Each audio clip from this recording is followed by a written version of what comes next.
నమస్తే, నా పేరు Shivaji. Welcome to our channel. నిన్న ప్రధానమంత్రి నరేంద్ర మోడీ గారు తెలంగాణ పర్యటనకు వచ్చారు. హైదరాబాద్లో భారీ బహిరంగ సభలో ఆయన మాట్లాడడం జరిగింది. పలు అభివృద్ధి కార్యక్రమాలకు ఆయన ఓపెనింగ్ కూడా చేసినట్లున్నారు.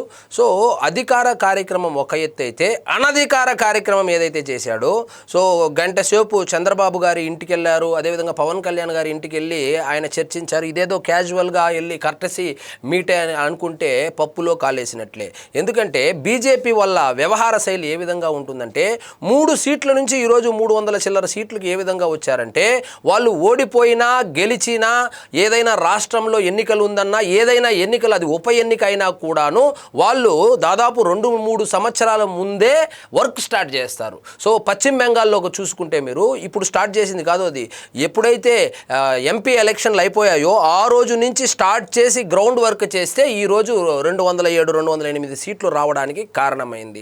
సో నిన్న ఆయన హైదరాబాద్లో బహిరంగ సభలో మాట్లాడుతూ, నాతో చెయ్యి కలిపితే నువ్వు ఎక్కడికి వెళ్ళాలనుకుంటున్నావో అక్కడికి వెళ్ళవచ్చు అని చెప్పి బహిరంగంగా రేవంత్ రెడ్డిని మీరు డీకోడ్ చేసి చూస్తే కనుక రేవంత్ రెడ్డిని బీజేపీలోకి ఆహ్వానించాడు. మరి రేవంత్ రెడ్డి చేరతాడా? ఆ కాంగ్రెస్ వేరు, ఇది వేరు అనొచ్చు. రేవంత్ రెడ్డి మొదట్లో ఆర్ఎస్ఎస్లో ఆర్ఎస్ఎస్ అనుబంధ సంస్థల్లో ఏబీవీపీ అనుకుంటా దాంట్లో పని చేశాడు అనేటువంటి ఒక వార్త కూడా ఉంది.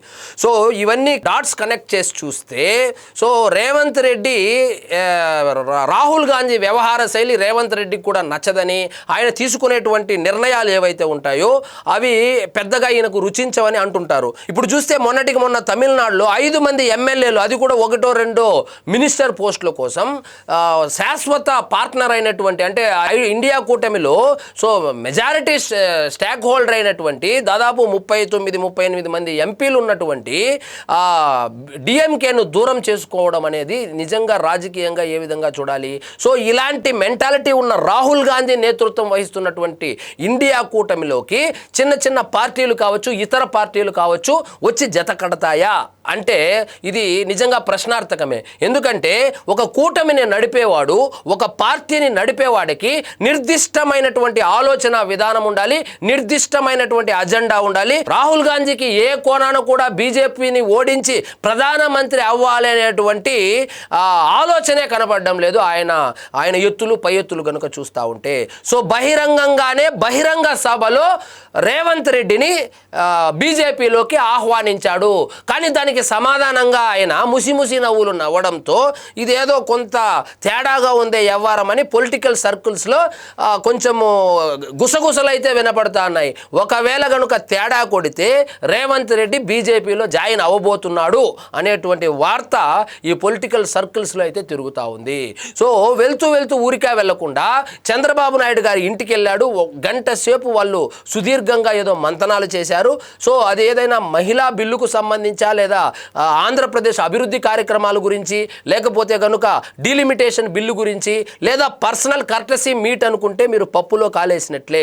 ఎందుకంటే ఇద్దరు కలిసిన నాయకులు కూడా సాధారణ రాజకీయ నాయకులు అయితే కూడా కాదు. వాళ్ళు పొద్దున లేచినప్పటి నుంచి రాత్రి పడుకునే వరకు, పడుకున్న తర్వాత కలలో కూడా రాజకీయాలు తప్ప వేరే వాళ్లకు వ్యాపకం కూడా ఉండదు. అలాంటి వాళ్ళు గంట సేపు మాట్లాడారంటే ఖచ్చితంగా ఇప్పుడు పశ్చిమ బెంగాల్ తర్వాత సో సౌత్లో వీళ్ళు బీజేపీ వాళ్ళు మనం పట్టు కోల్పోతున్నాము అనేటువంటి ఒక ఐడియాకు వచ్చి ఎలాగైనా సౌత్లో కూడా పట్టు నిలుపుకోవాలి అనేటువంటి ఉద్దేశంతో ఆపరేషన్ తెలంగాణ మొదలు పెట్టారనేటువంటి వార్తలు కూడా వస్తుంది. ఇప్పుడు సౌత్లో కనుక తీసుకుంటే కేరళలోనూ వాళ్ళ గవర్నమెంట్ లేదు, తమిళనాడులోనూ లేదు, కర్ణాటకలోనూ లేదు, తెలంగాణలోనూ లేదు, కేవలం ఆంధ్రప్రదేశ్లో మాత్రమే ఉంది. సో సౌత్ మీద కాన్సన్ట్రేట్ చేయాలంటే ఆల్రెడీ 8 మంది ఎంపీలు ఉన్నారు కాబట్టి తెలంగాణ నుంచి, తెలంగాణ మీద దృష్టి పెడితే ఖచ్చితంగా ఎన్డీఏ ఇక్కడ అధికారంలోకి రాగలుగుతుంది అనేటువంటి ఒక నమ్మకంతోనే వాళ్ళు ఒంటరిగా రాలేరు కాబట్టి,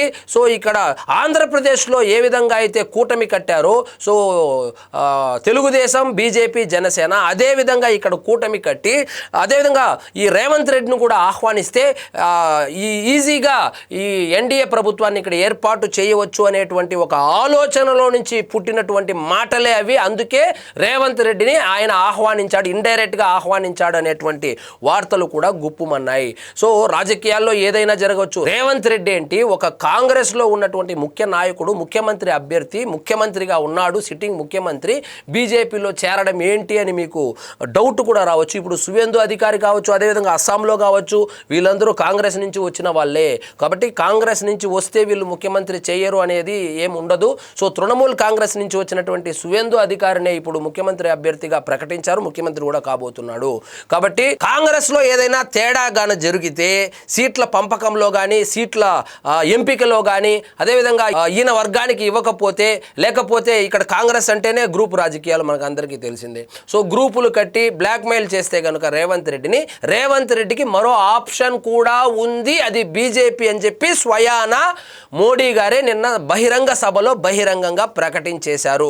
ఇంకా చాలా రోజులుంది ఎన్నికలు, కాబట్టి ఆల్రెడీ రేవంత్ రెడ్డి ముఖ్యమంత్రి కాబట్టి, కానీ ఎన్నికలకు ముందు కొన్ని అనూహ్యమైనటువంటి పరిణామాలు జరిగేటువంటి అవకాశాలు లేకపోలేదు అని నిన్న నరేంద్ర మోడీ గారి పర్యటనతో అది తేలిపోయింది. మరి చూద్దాం ఏం జరుగుతుందో.